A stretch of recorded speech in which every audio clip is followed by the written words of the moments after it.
Imagínate un banco que te deposite todas las mañanas en tu cuenta $86.400.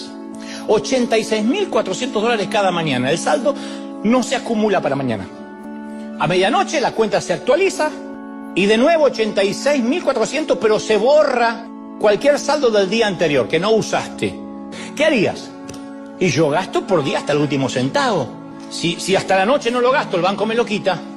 Bueno, cada uno tiene un depósito así todos los días. Cada día nos despertamos con un crédito de 86.400 segundos diarios.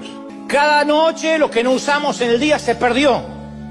Jamás el tiempo acumulará las horas del ayer para mañana. No permite el tiempo giros al descubierto, no se puede usar lo que no usaste el día anterior. Si no usaste el depósito del día, lo pierdes. No hay reintegros contra el mañana. I am lost.